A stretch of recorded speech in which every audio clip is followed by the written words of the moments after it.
And so let me just start by saying that where we're at with this is we're in a, let me move this toolbar so I can get to it. There we go. That we're in the second of a three-part series. The first was last Thursday night, in which I focused, and the conversation focused on the underlying causes of the urban-rural divide. Tonight, the second part, we're really focused on the Democrats and the Democratic Party, in which probably the majority of us on this call are in and have been for much or all of our lives, and a few specific things about the Democratic Party and where that fits in. And then the last session next week will focus on promising strategies, different ideas that we can take from the local level up to broader national things to overcome the divide. So that will wrap things up. There's still room to invite people to come in. Stair has been sharing the first session from last week, and I'm sure she can do that for the second session as well. So you'll recall that we started last week with a focus on this question of how the heck did we get here to this place of not just polarization and division, but extreme rancor, kind of a propensity to dismiss, and dispense with people of different political or cultural views, and an immobilized and dysfunctional politics that results from this. Well, we spoke about 6 different underlying causes, and we went into a fair bit of detail on each one. And I'm just going to do a very quick review here to bring us up to speed and then jump into what we'll focus on tonight. The first and kind of foundational cause is that the economy has failed most Americans, really the bottom 80%, and that this is true across much of the country, most of the country, and most types of places, including many, many cities. But I think it's safe to say that rural communities have been especially extracted from and degraded economically. The degree of economic problems in rural communities is a little bit more heightened than in cities, and it's also just more pervasive. There's not as many exceptions to that rule, unfortunately. You will hear commentators on our side talking about the fact that poll data shows that people who voted for Trump were across the economic spectrum, and that's true. And they deduce from that it really isn't the economy. That's not it. It's racism, it's bigotry, it's xenophobia, and all of those play in. But as somebody who's lived and worked in rural Appalachia now for the last 40 years, and from everything I've read and all the research I've done, I think it's a huge mistake to assume that the economy is not, in fact, a very important part of how we got here. When people's lives are tough, when they're insecure, when they feel like they're spinning their wheels, when they feel like their children don't have a lot of good prospects, that is exactly the fertile ground for a shift in ideas and ideology. So the economy and its tremendous failures, particularly in rural areas, is the foundation. That and a whole bunch of other factors that we talked about in the first session has helped to generate this very pervasive anger towards elites that is not only in rural America, but is particularly widespread and commonplace in rural America. Elites, by the definitions that people who've studied and talked to rural people have found, are generally defined by rural folks as liberals, Democrats, city folks, academics, experts. Those are the elites in people's minds. And there's a lot of disbelief, mistrust, and anger towards them, us. The third thing is a general anti-government sentiment, but a particular focus that I put on is this belief that regulations don't help people. They don't help everyday folks. that they're in fact an extension of the government's plan or desire to intrude into our lives and dominate our lives. And that's a big divide because when you look at the polling data, people from the city, people who've gone through 4-year and advanced degrees, the belief that regulations are basically good and there to help people is much, much more common than among working folks and people in the country. All of this has helped to contribute to a sense that Arlie Hochschild coined the phrase of people feeling like they're strangers in their own land, that they're alienated from politics, the economy's not serving them, and certainly from mainstream culture, including the representations in the media. Now, these last two foundational causes, underlying causes, we talked about a little bit last time, but this is what we're going to get into detail about tonight. The fifth is the shift in the Democratic Party, its orientation, priorities, the language used, and how that shift has played into and furthered the divide. And then last, and a kind of outgrowth of that, is for mainstream Democrats and the majority of the party at least, this myth of the middle, I call it, the idea of centrism as the solution to our problems or the way to win elections, and the politics of incrementalism that have come out of that. So number 5 and 6, in terms of the underlying causes, are our focus for tonight. Again, in case you just joined, next week we're going to be talking about what the heck we can do about this. Hopefully some reasonably useful ideas. So this fifth underlying cause, this shift in the Democratic Party's orientation, we're going to talk about several dimensions of it. First, with this movement away from the working class towards more educated elites and cultural creatives, and then we'll come back around and talk about a shift in language. In terms of the change in orientation from a working class party to a party of the better educated, the technological superstars, it's something that didn't start with Barack Obama at all. In some respects, it started with Jimmy Carter. It certainly accelerated with Bill Clinton. It's not just in our presidential candidates, it's kind of in the culture of the Democratic Party. You know, and for me, when we see that change and we see our leaders from top to the middle, with great deal of comfort with Mark Zuckerberg or the other Silicon Valley superstars or with Wall Street bankers, it's a long way from FDR's statement that the business and financial monopoly, the speculators, the reckless bankers, he said, I welcome their hatred, because they did hate him. And they hated him because he took them on, and he took them on boldly and without hesitation. We've really changed our approach. That's in everything from just the affectations of Democratic leaders and liberals right down to our view of things like antitrust law and how under Democratic administrations, as well as Republican, but under Democratic administrations, we have more often than not tried to cut deals with even the most egregious white-collar criminals, Wall Street traders, and whatnot. That orientation and that shift is also felt by working people generally, but also in rural communities, as we said last time, with this idea that there's a bunch of us that work with our hands, use our minds, of course, but put our bodies on the line, whether as firemen or construction workers or farmers, loggers.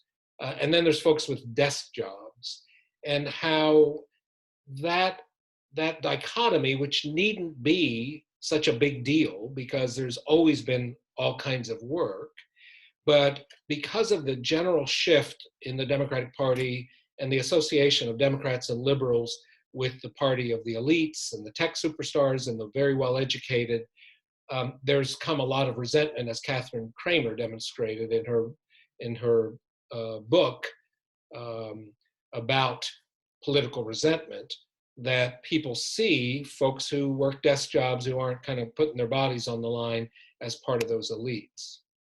There's more to it than just perception, though. The fact of the matter is that in democratic administrations, and again, I'm not exactly comparing Republicans and Democrats, because I would be the first one to say that Republicans have been far worse than the Democrats on virtually every measurement that I'm going to say.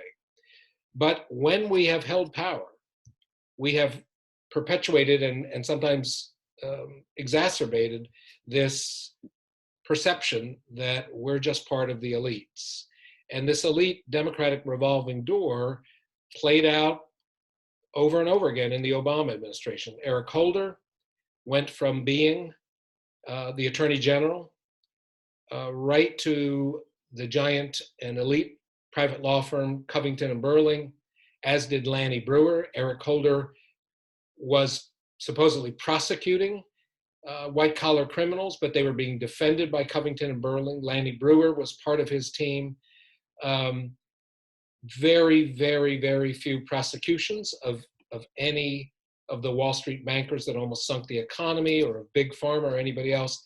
And then when they leave and go to work for the people that they were supposedly negotiating against, that shows a real affinity for elites. Same thing happened with Marilyn Tavenner, who was President Obama's pick for antitrust chief for the Federal Trade Commission, a very, very important role. And during her tenure, she let virtually every merger go through, including several involving Big Pharma that led to the demise of smaller companies and higher prices. And she went where? From there to being a health insurance lobbyist.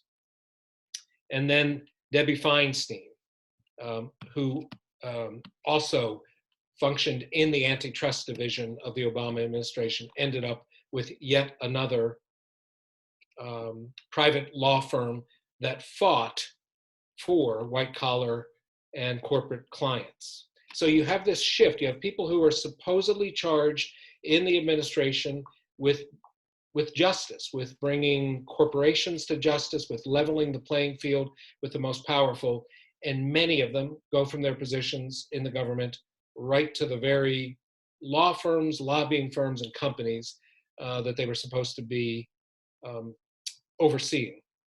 Thomas Frank refers to this phenomenon as the Democratic Party now being the party of the professional class, not the working class.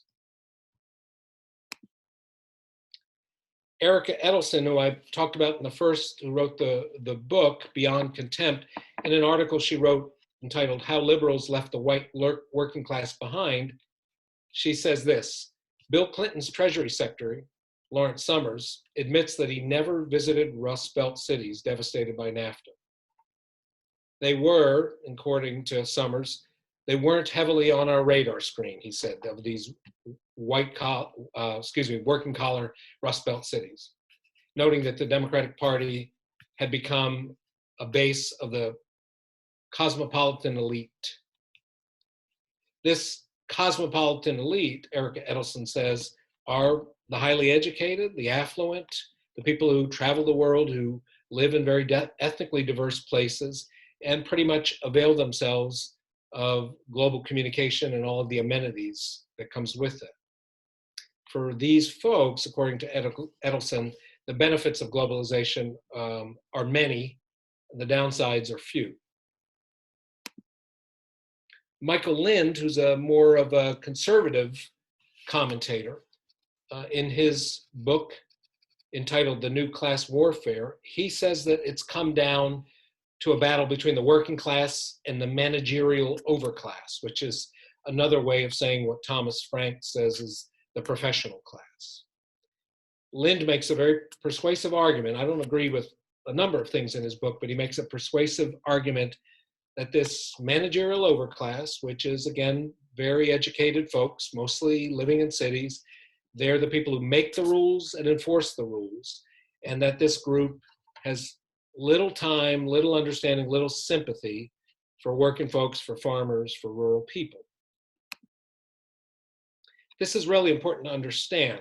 And oftentimes in our conversations and our debates, we will wonder aloud, why is it that these folks, these rural people, keep voting against their own interests? Why do they vote for people who are hurting the very environment that working people live in, or perhaps poisoning the groundwater or the creeks or the lakes?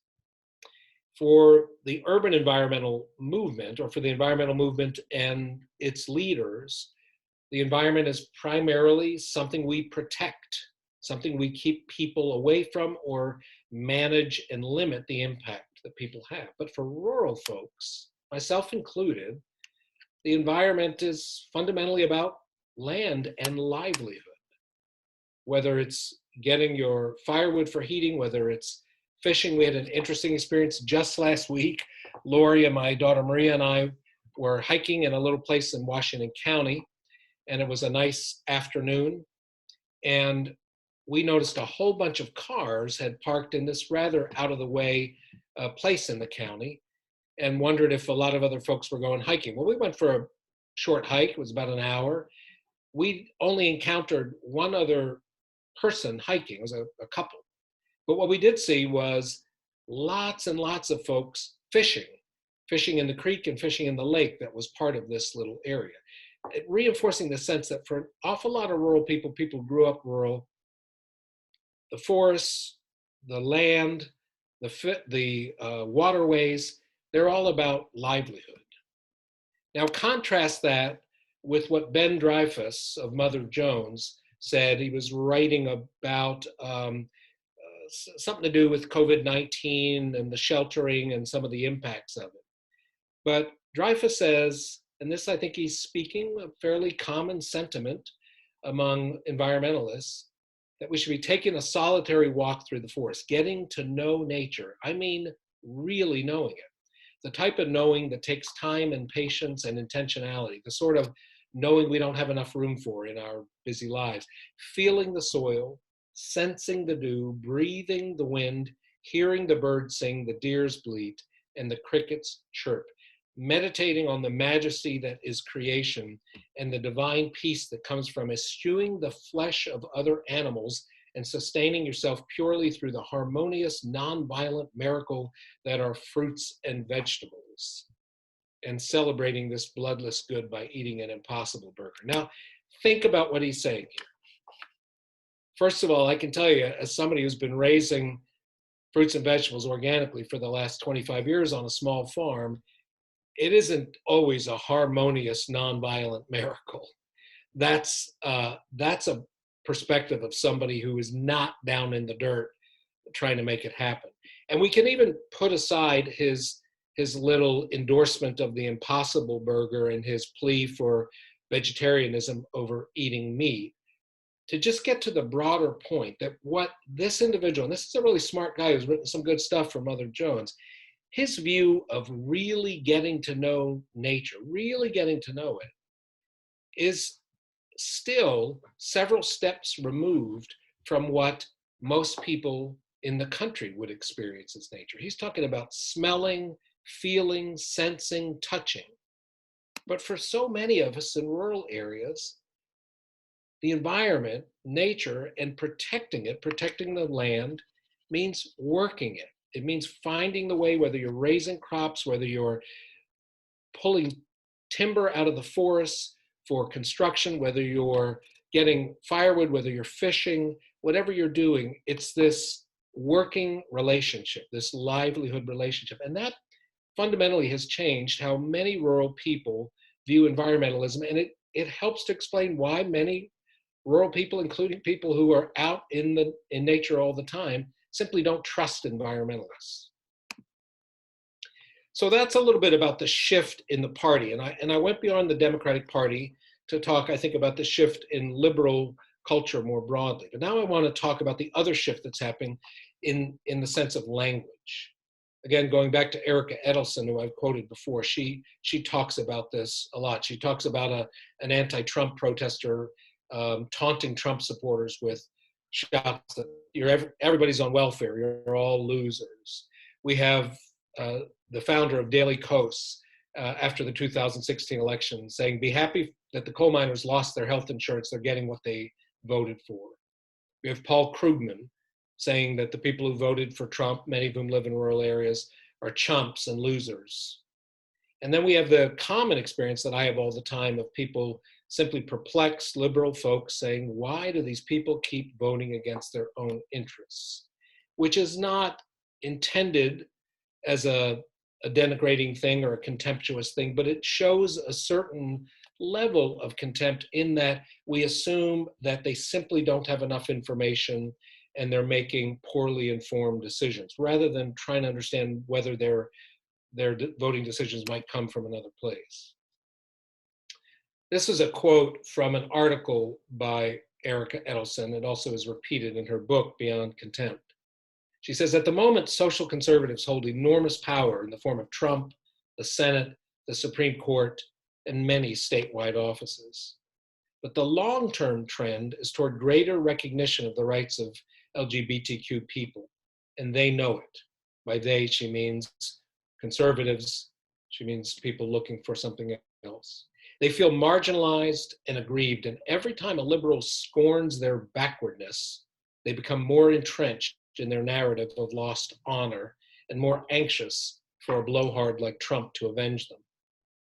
Now, the point that Erica is making here, and it's the point I'm trying to make, is not that we simply tolerate and let homophobic, racist, anti-immigrant, or other sorts of statements go unchallenged, that we simply accept that some people view other people as less than them and do nothing about it.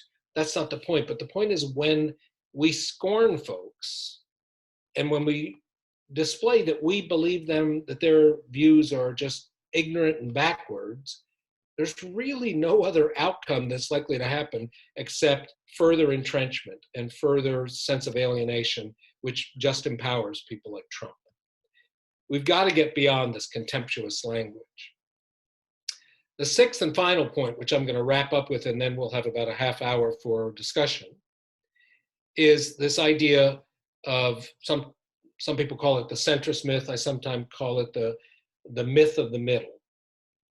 Now, all of these other things have gotten us to a point where oftentimes liberals, to some degree progressives, and certainly Democrats, for quite a few years now, have been searching for the magic formula to win elections and also to win the hearts and minds of people that are definitely not with us at this point. And this centrist myth, or this myth of the middle, sort of says that what you have to do is you have to be cautious, you have to be circumspect, don't say anything too direct. You need to thread the needle with finding the right spot between the right and the left where you can win over this group in the middle. But what Ian Haney Lopez showed in his book Merge Left and in a lot of other writings is that this middle, which he calls persuadables, nearly 60% of the population, they are in the middle in the sense that they're not hard and fast right or left, but they're not moderates. They are not looking for this careful, cautious, incremental kind of proclamation and policy. They oftentimes, he shows, hold views that are both left-leaning and right-leaning, sometimes self-contradictory. And what people want is they want party who are going to pay attention to their needs, really understand who they are, respect those needs, and propose bold solutions. And this is true, I think, across geography, but boy, is it ever true in rural areas.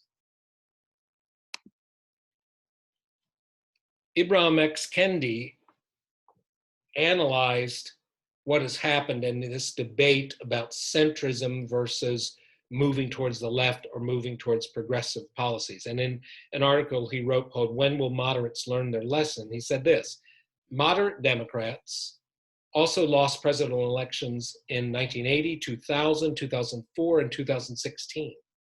Since McGovern, moderate Democrats have a losing record in presidential elections, 6 losses to the 5 wins by 3 people, Carter, Clinton, and Barack Obama.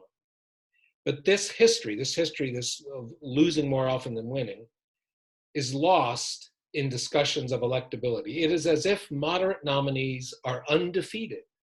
it is as if the last time a Democrat lost was when the party nominated McGovern in 1972. And I can say that for those of us who supported Bernie, and I know some folks on the call did and others did not, but whether Bernie or Elizabeth Warren or others, frequently I heard people bring up the warning of McGovern as a progressive candidate who got his butt kicked. But a lot of centrist, moderate Democrats have gotten their butts kicked since McGovern. And in fact, Walter Mondale took an even bigger beating than McGovern in his election run. If it's true that, if Lopez is right, that this persuadable group, and a large number of them are in the countryside, are not looking for middle of the road policies, but they're looking for bold policies that address their issues, that respect who they are with all that that means. And it's also true that centrism is not a winning strategy, that it has not broadened the base overall, or certainly not in rural communities. Then all of this is being compounded in rural places. This sense that the political process, and specifically the Democratic Party, liberals and progressives, are ignoring and dismissing people. I quoted this last time, but in Sarah Smarsh's book, Heartland, she talks about this. And she talks about how when she went off to college and would be talking to her more liberal and certainly more urban colleagues at college, they were amused and amazed by the simple stories she told of her life growing up in rural Kansas. And she said they were so completely incredulous by the stories they told because they thought we didn't exist anymore. These folks from the city thought that people in the country, living country lives, living agricultural or working class lives, didn't exist anymore, when in fact, we just existed in places they never went. So that's a very strong sense in rural communities that not just Democratic candidates, certainly Democratic candidates, but the academics, the elites, the liberals don't come out to the countryside. Now, I'm not going to read all of this, but this is kind of beginning to help make the shift to the final session next week when we start to talk about what we can do. And when we talk about that, we're going to talk about that in terms of language, in terms of thinking and framing, and in terms of actions. But one of the things we'll be talking about is Haney Lopez's idea of race-class fusion. And this is an idea that he's tested with specific language in his book, Merge Left. There's a lot to this quote, but he says that when we merge the issues of racism and economic inequality, this approach reframes racism away from a conflict between warring groups, basically between white people and people of color, and presents it as a tool of division wielded to divide and distract all of us, wielded by the elites. He goes on to say that if you craft a message that's expressly race conscious, that stresses that racism is the principal weapon used against most of us, and emphasizes that whites too are victims of this, then you can also begin to build an understanding that whites too can benefit from a multiracial coalition. A lot of what Catherine Kramer found in rural Wisconsin, what Arlie Hochschild found in rural Louisiana, what I find in rural Appalachia, is that too often white folks see it as a zero-sum game. If I don't win, somebody else wins.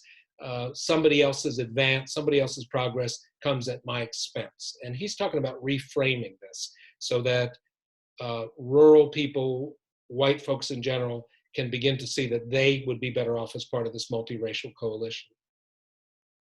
He concludes by saying that that by doing this and by focusing on economics and merging class and race, it lifts up the possibility of nurturing a broad multiracial alliance that can push to get government back onto the side of working families. Right now, we have a government that under Democratic leadership is tepid about working class folks, is tepid about lifting up and making life better for poor people and working folks. Under Republicans, we have one that is actively opposed to the well-being of working folks and poor people. But the Democrats have not helped themselves by being in this extremely tepid position. So I'll close with just, again, the link, which I think Stair has also put into the chat box, to this rural-urban divide. As I said last time, this guidebook, which has about 24 different authors, including everybody I've mentioned tonight, many more, is a good way to begin to immerse yourself in some of these perspectives and some of this analysis and some of the experimentation that's gone on to overcome the rural-urban divide. It's a good, relatively quick grounding without setting aside the time to read all the books that need to be read. So I'll just pause there. Again, the fundamental takeaway from this is, if you have already people who have been alienated from the economy by virtue of a combination of globalization and really poor policies that have made an unlevel playing field between working people, rural people, and the wealthy, you have an anti-elitism and a sense of alienation that's been extremely well cultivated by the right. And you have people who feel that they've become strangers in their own land. And then you layer on top of that 2 political parties, one of which is doing no benefit to them but speaks a pretty good game, and the other of which, the Democrats, has tended to have policy that is lukewarm about their issues and problems, and to speak in language that is confounding and alienating. It begins to make a lot more sense as to why so many people will have disavowed the Democratic Party. There's other factors, to be sure, like the role of evangelical religion in small communities and rural areas, and other things as well. Racism and bigotry is, without question, part of it. But I'm trying to lift up a different and significant part of how we got here. So let's pause there and just open it up. Stair, you can facilitate the conversation, or Thank you, Anthony. I think that it does work best if you stop sharing your screen at this point. Okay, I will do that. And then we feel a little bit more like a meeting. Yep. So I was just gonna start up at the top of the chat and let you know what Juanita Joe said. So Juanita Joe says that she's been thinking about this last week. I've lived in my rural area almost 50 years, but suspect I'm considered an elite because I got a doctorate and taught at an elite institution. After 20 years of public school teaching in my county, what messages, strategies could I use to build trust among those who mistrust Dems? Okay, and if you want to unmute yourself and say a little bit more, Juanita, you are welcome to. I think that question pretty much says everything. I ran for office last year, and I thought that my background, my history in the county, my history as a public school teacher would help to bridge the gap.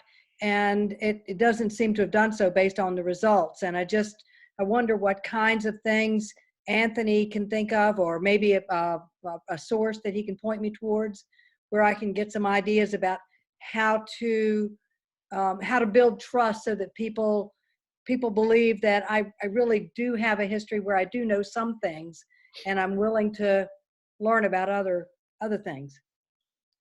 Sure, Juanita. It's a vexing question, and I'm 100% with you. When I ran for Congress, I thought my 30-some years of working in communities, working with coal miners and farmers and loggers, would make me competitive in the race as well. And although specific individuals saw that, and after election polls showed there was a little movement of independents and Republicans to me, basically I got my butt kicked. So it's the $64,000 question. Here's what I think. Let me say maybe 3 quick things. One, I hate to keep deferring this, but that question will be the focus of the final session next week. We will really get in fairly deeply about, as I put it, changing how we think, changing how we talk, and changing what we do. But just to say in the meantime, the second thing is that I think you're spot on. It's a question of trust. And the mistrust of Democrats is extreme at this point. It's by no means every rural person, but it is amazingly widespread, and it is incredibly intense and deep among a fairly good chunk of the population. So your individual efforts as a public school teacher, you would have thought would have helped to overcome that. But I think because this cultivation of mistrust, this sense that if you're a Democrat, you're an elitist, plain and simple, is something that is going to just flat out take a long time to overcome. And taking the steps to overcome it is a matter of changing how we perceive people, listening better, changing how we talk about it, and changing our action. But I too thought that being engaged locally would kind of put me in a different category as a Dem. I think I see you nodding your head, Juanita, and you had some of that same sense.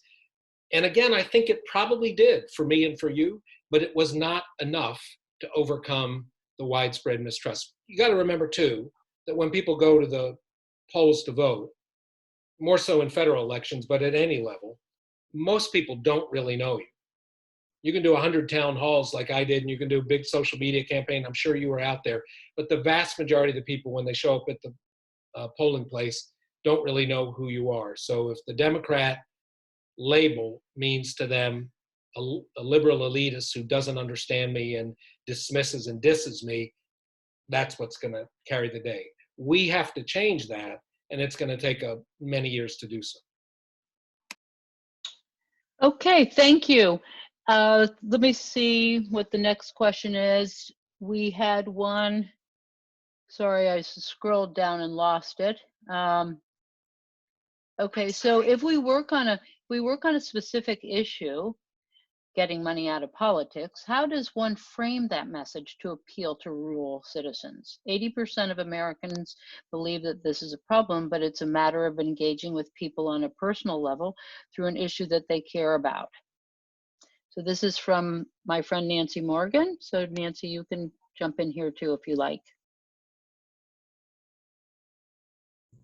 Yeah, thanks, Stair. The question is because 80% of Americans fervently believe in this, whether Republican or Democrat, but engaging in them and making it an electable issue is difficult. And I realize it's framing the message, but how do you frame it to make them passionate enough about the issue to vote, make it a voting choice?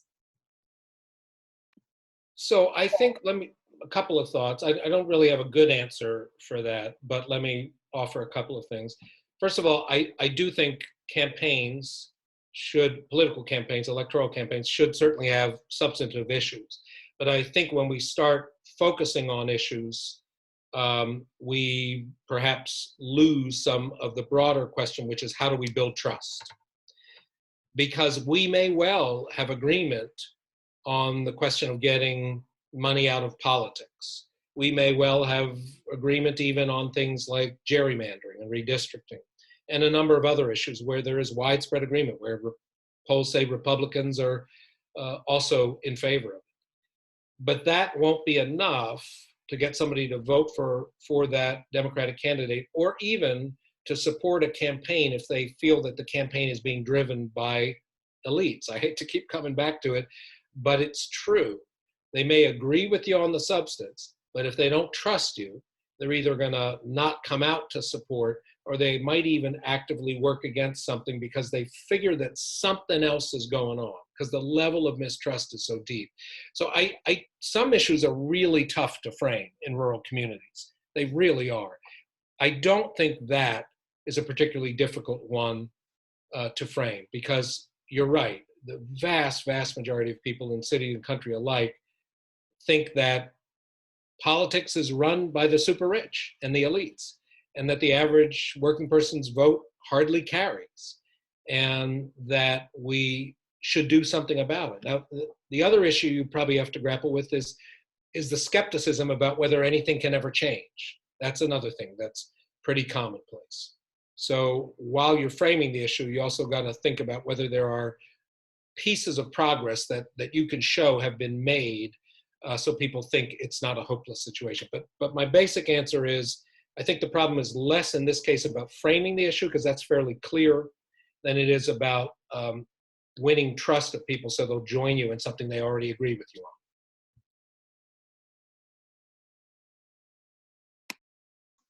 Thank you, Anthony. You know, I was really struck by this last slide that you showed about the class race fusion. And I thought that that was something that we should really be paying some attention to. So thank you for that. And I think that that will, you know, come out more and more. So there was a question about, given the perception of the Democratic Party as having been co-opted by Wall Street, do you think a VP choice of Elizabeth Warren would do anything to counter that? I do indeed, yeah. I don't, well, I'm not going to get into my views on Joe Biden. I'll just say that if Joe Biden picked a candidate like Warren, who is not progressive in every respect, but who has a practical history with the Consumer Finance Protection Bureau that she advocated for and created, that clearly helped everyday people, that really did take on the powerful corporations and credit card companies, and who has an analysis of Wall Street and the banks that is perhaps not quite as strong as Bernie's, but very, very strong. Mm-hmm. I think that would help with some people who are independents who've given up on both parties and who are probably not thinking much about voting at all. Now, would Elizabeth Warren help in rural communities? That's a much more complex question. I'd like to think so. I don't know that that's the case. I think the image of her she's been painted as one of the elites, even though she's been fighting elites for a good number of years now. Good. Now, I'm not sure if I might have missed some questions in the chat, so everyone has the ability to raise their hand. I'm going to go ahead and put it in gallery view for me, so I can easily see whether or not you have your hand raised. Or if you don't have your hand raised and you want to speak, you can go ahead and just unmute yourself. It's just an add-on to the Elizabeth Warren thing. She made a big point before Biden got the nomination. Would you identify yourself? I'm sorry, I'm Barbara Hazelit. Thank you, thank you. Just so I can find you. I'm right next to you on the gallery. Okay. Well, you're right between Nancy and John on mine. Oh, I'll see. She made a big point of going for small donations. I wonder if that would have any impact, if that could be a, not being financed by the big guys.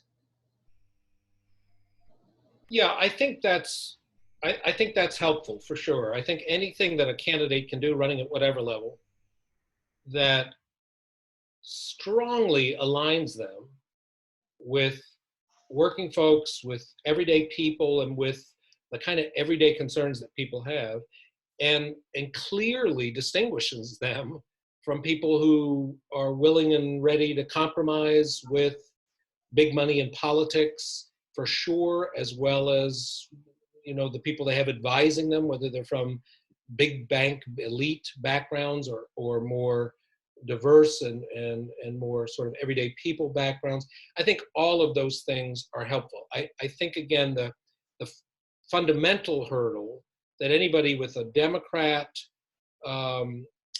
or has been categorized as a liberal has to overcome is the trust issue.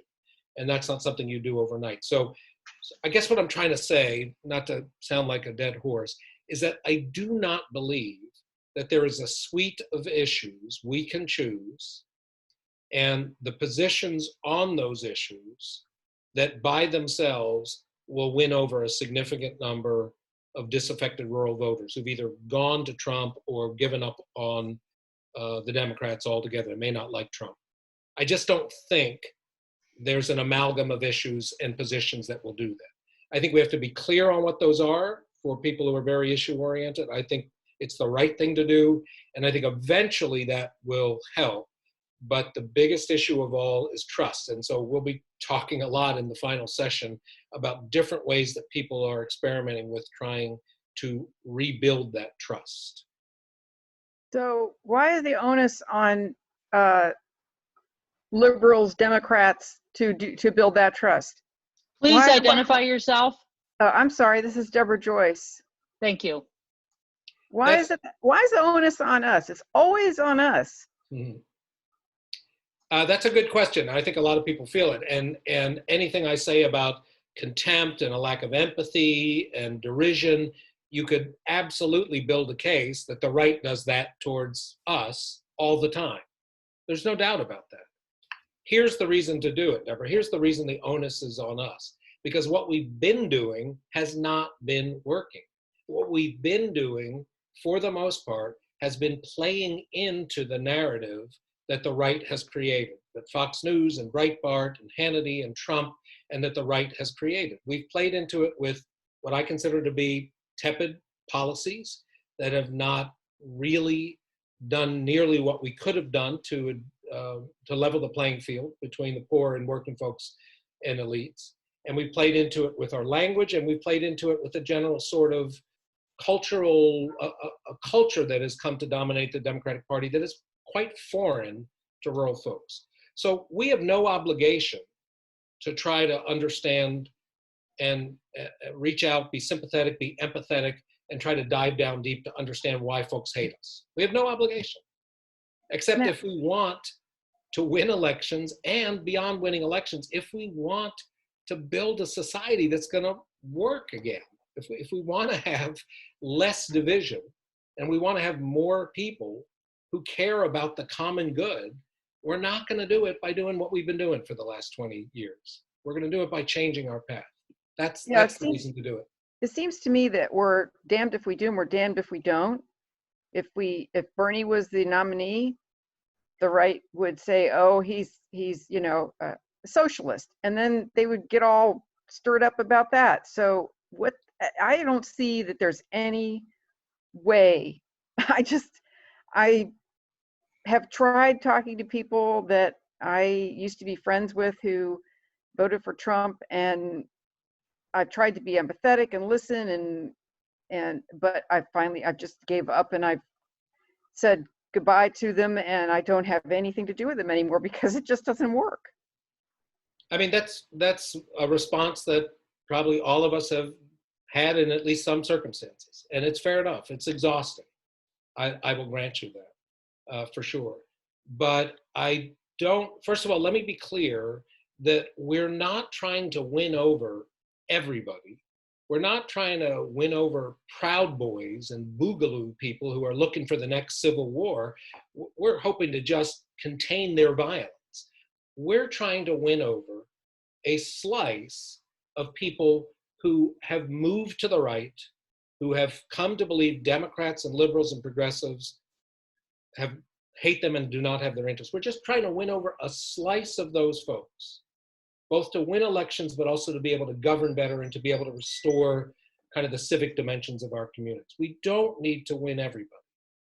And I will tell you that in my experience, being on the ground doing work in a very red rural area for the last 35 years, there's plenty of people who identify on the right who are also people who are sympathetic to a lot of what I say and what Bernie said.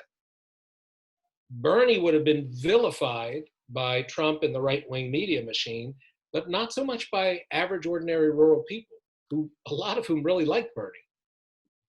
Let me get to a couple more questions here. Shelley, you have your hand up. Why don't you go ahead and unmute yourself? There you go. Thank you, Shelley. I'm Shelley Tamras. I was just wondering if you could elaborate more on incrementalism.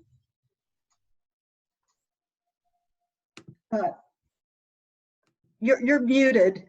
Yes, you're muted, Anthony.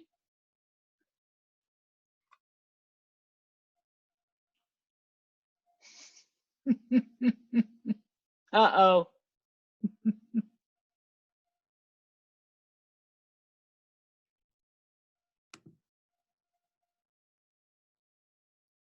Can you unmute him, Stair?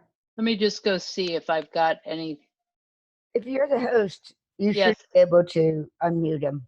Of course I can. I have to look for him down the whole list. Here he is. Okay, so let me just No, you can ask just to go to the unmute. screen. So all I Look at can do his is, picture. Okay, Stare. I did There it. we go. And then there's three Can you hear dots me? on the right-hand side. You can hear me now? Yes, thank you, Anthony. We can hear you. Sorry for that display of my technological incapacity. Shelley, you're going to have to say the question again. Sorry about that.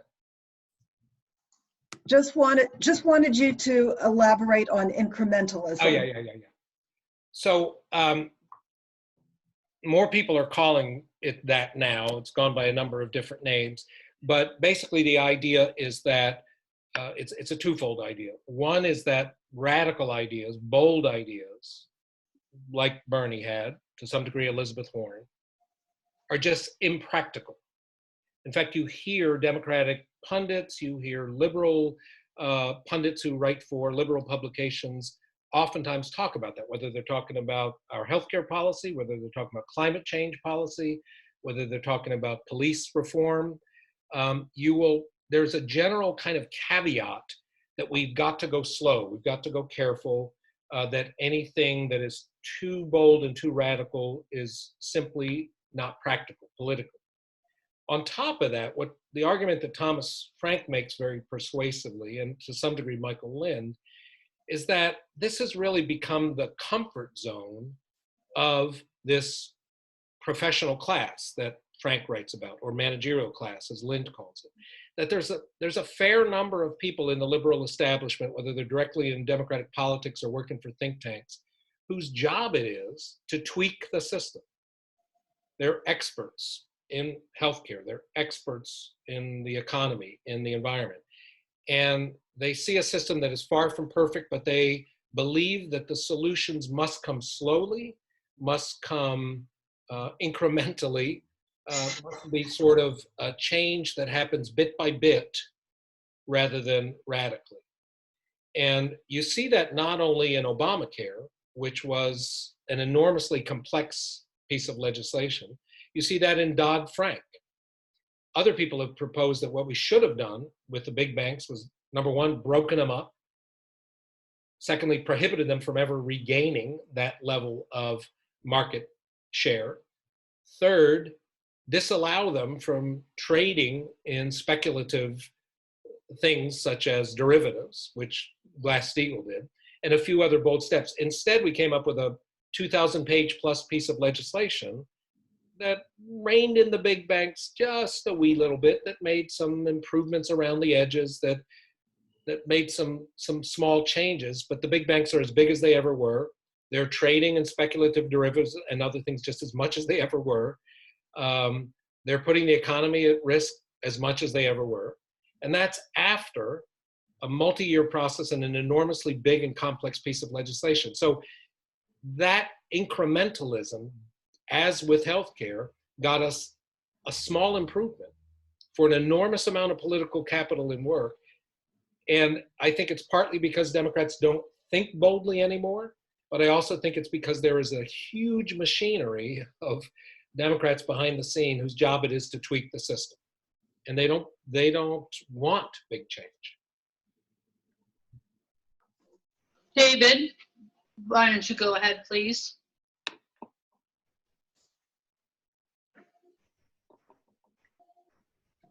Took me a second to unmute. Hello, Anthony. David Hey, David. Rouse. You haven't addressed the role of non-political party organization, such as the Grange in the 19th century and other farmer alliances. The labor movement took off then. I would suggest that something you and Rick both suffered from was the demise of the UMWA. These aren't political parties, but they play a tremendous political role, and we've seen them decline. Point well taken, David. That's absolutely true. And it's a point that a sociologist named Theda Skopkal makes very, very well. It's throughout Michael Lind's book. So, 50 years ago, the world was far from perfect. These civic associations and organizations were full of inconsistencies and discrimination, banning women from participating, African Americans from participating. There was plenty of problems with them. So not to glorify it. But the fact of the matter is that everyday Americans had many different routes other than politics to shape the world that they lived in. Because these civic organizations, like the Grange in rural areas, like the VFWs, like even Rotary and other kinds of organizations, simply were bigger, were more participatory, and working people in these organizations were often side by side with the local banker, with the school teacher, with the elected official.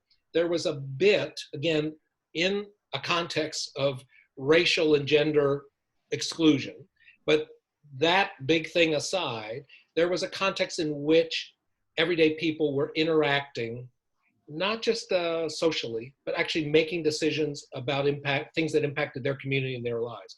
Most of that is gone now. And most of that has been replaced, if at all, by interest group politics. And interest group politics is important at this point. It gets us, it keeps some really bad things from happening, and it sometimes moves the needle a little bit on good things, but it's really different, much less participatory, much less satisfying in terms of meaningful participation than these non-political civic organizations were throughout that period, the kind of late 30 post-World War II on up into the 60s and 70s. That loss has only ceded more ground to the rich and powerful, has only given more power to the elites, and has contributed to the sense that ordinary people have that nobody listens to them, that they've got no say in the world that they live in. So David, that's a very good point. And it's a point I make in my book, but it's not a point I made in this presentation, but you're spot on. Okay, thank you. Let me ask Maria to speak and lower your hand. There we go. Hi there, I'm Maria Borrell. Thank you for this has been a fascinating two series so far. But so you got my buttons pushed with the trust word. And I'm not going to go there because I don't understand how Democrats have a trust issue when we have the lying person that we have sitting in the White House. But I have just been wanting to ask you since last week, if you can please explain why, if they're against elitism and against big business and all the big interests and all that good stuff, how is Mitch McConnell reelected in Kentucky? I've been trying to figure that out, and it doesn't make any sense to me. So Maria, let me start by saying that I wake up every day baffled, perplexed, and frustrated by this world, and I go to bed that way. So everything I've presented in these first times and I'll present next week, all the work I've done, all the writing I've done is in that context, that I too am just like, I'm in a constant state of WTF. So I get that. Let me just say a couple of things. So McConnell is quite different from Trump. Trump, who is an elitist in almost every sense imaginable, where he grew up, the fact that he came from a tremendously moneyed family, most of his affectations and habits, et cetera, et cetera. He's an elitist to the core. But he managed to position himself to win over people precisely by focusing on generating their hate and distrust of people who are cultural elites. Trump is an economic elite and an economic elitist. But he, as some other right-wing politicians have done, managed to focus on cultural issues to get that sense that people are looking down on him. So when he holds his rallies and he says horrific things, he also says affirming things of the people around him. Matt Taibbi had a remarkable quote about exactly this. He said, I don't remember the piece, and I'm paraphrasing here, but he said Ronald Reagan was the first person to sort of say to the everyday Joe, you're okay being who you are. Trump has taken that several steps further, kind of affirming. Now that means affirming people as working folks, as farmers, as coal miners. It also means affirming people for their prejudices, for their anger, for their small-mindedness in some cases. But it's a package of affirmations that says, you're okay, it's these other people who are looking down on you. So Trump has just been a master of painting himself as an anti-elitist by focusing on these mostly cultural elites. Now, in terms of Mitch McConnell, He is not popular in rural Kentucky. He is not popular in Kentucky. People don't like Mitch McConnell. He does not harness the energy and the animosity that Trump does. McConnell has managed to stay in this position for so long because what he does represent to people in the countryside and to conservatives is a bulwark against a Democratic takeover. That's really his sole, sorry about that, his sole reason for survival, in my opinion. That and the fact that he's pretty good at delivering some of the bacon back home. But his main thing is that people see him as he's keeping the Senate from going to the liberals and going to the Democrats. And that I would think is why McConnell, who's quite vulnerable this time around, but why he's been able to survive so far, because he really, that's his main attribute as far as people in the countryside are concerned. Thanks. Thank you, Tina. Let's ask your question, please. Hi, Anthony. I just kind of wanted to piggyback on what you said about the affirmations, because my father and I barely speak. Unfriended him on Facebook. You know, only speak once on holidays, that kind of thing. But he had a triple, quadruple bypass 2 years ago. And I came up to here to New York and, you know, to see him through rehab, right? And the minute I walk in, you know, he's got Fox News on. And, I'm like, God, Dad, you know, can you just, you know, seriously. And this was before, you know, lying had started already. And what he said to me was, can't you understand that he has a message for people like me? And my dad, high school education, owns a trucking company, racist as the day is long, would never admit it, but he is. You know, just, and what do you say to somebody that says that can't you understand he has a message for me? I can't understand it. And it has crippled our relationship to the point where literally it's Christmas, Thanksgiving, Easter, and birthday. That's the only time we speak. That's it. Right. Yeah. So Tina, I mean, I'm sorry for the personal dimension of that, and I'm afraid it's all too common within families and among friendships. So here's my thinking on it. What Trump has tapped into, and he's not the first one, but he's by far the best at it, is one other thing as well. It's the sense that people feel like who they are isn't good enough, that they're constantly being told that they don't eat right, they don't act right, they don't say the right things, their lifestyle choices are wrong, they're being told to, you know, all of this stuff. When I read the thing from Ben Dreyfuss, from Mother Jones, that was an example of that if you're an environmentalist, you, besides embracing the environment, you shouldn't eat meat, which is murderous. You should be loving the glorious miracle of bloodless vegetables. You know, again, it's one little strand after another where people have come to believe, and again, they've come to believe it partly because it's real, but partly because it's just in the echo chamber of Fox and Breitbart and Trump and his tweets, for sure. But there's a kernel of truth there, which is the dominant society, which is more liberal, even though the politics isn't. People in my part of the world and in the country feel like they're always being told that they're not the right kind of person and they should get their act together. They should be woke. They should be conscious. They should be sympathetic. Their language should be more sensitive. Their eating habits should change. And there may be truth to those shoulds, but people get sick of it and they want somebody who accepts them as they are. And even though Trump couldn't give a hoot about coal miners or farmers or working people, doesn't know the first thing about it, he speaks in such a way that has convinced them that he does and that he accepts them as they are. Thank you. Susan Harford, please speak. All right. Hi, everybody. I want to thank everybody for your questions, too. The presentation has been great and the questions have been great. I have actually two. let me ask I'll ask them both at the same time. The first one is Anthony.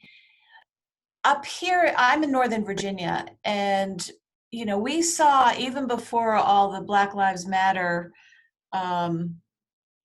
unleashing, if you will, a lot of young people starting to get more involved and take some leadership roles, particularly in the environment, actually, group. But in some other areas also, actually, in social justice areas. But now I feel like this tidal wave, thank the Lord, has been unleashed with the Black Lives Matter movement. A lot of it's young people who are going out there and leading the way.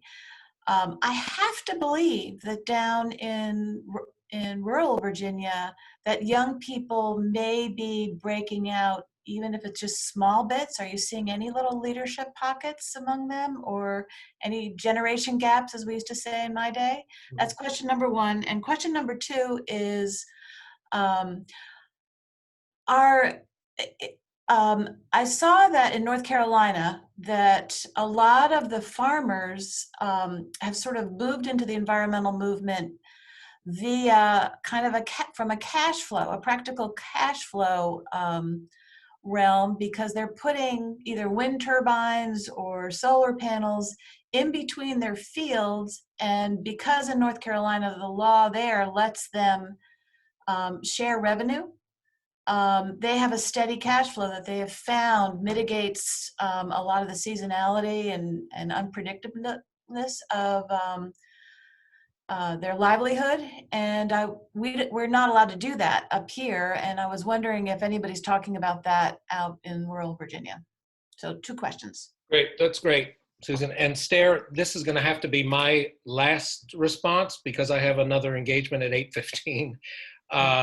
But let me say that if there are unasked questions, please share my email with everybody and I'll do my best to get back to folks. So Anthony, I will do that. And remember, we have the chat is saved and there are a couple of questions in the chat.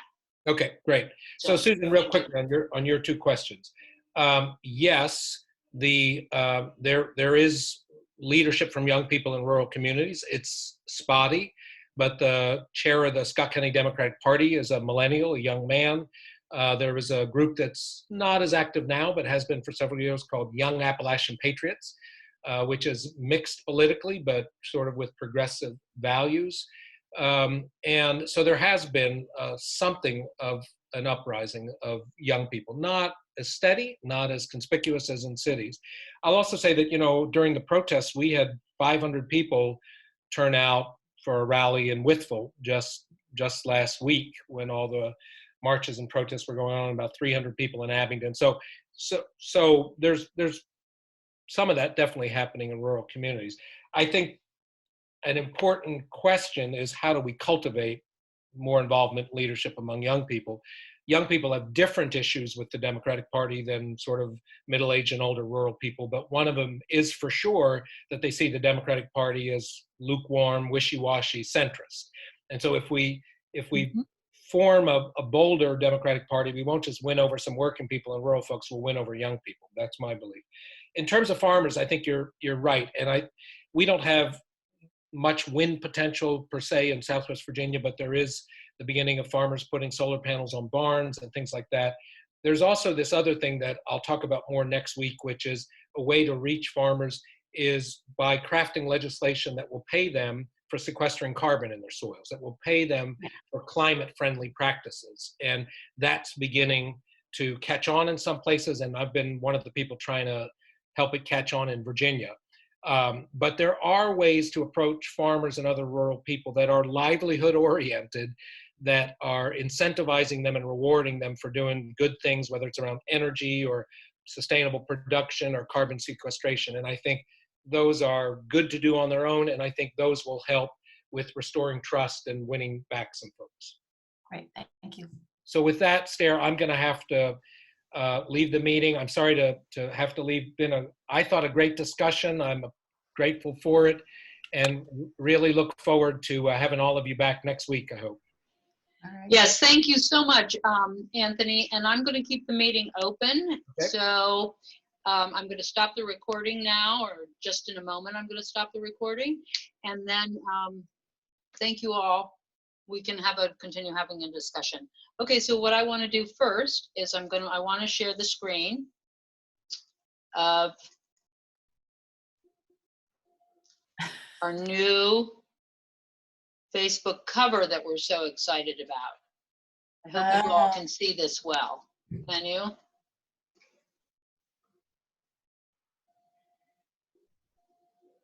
Bravo. Right? Yeah. Okay, so we're very excited about that. We want everyone to sign up for the Women's Summit experience, okay? It's 11 days of programming, 17 sessions, over 90 speakers, $25. It's, you know, if you can't do much of it, it's still a great way to work together and build community. So let's go ahead and I will now stop the recording. All right, let me see. Oops. Losing my controls again.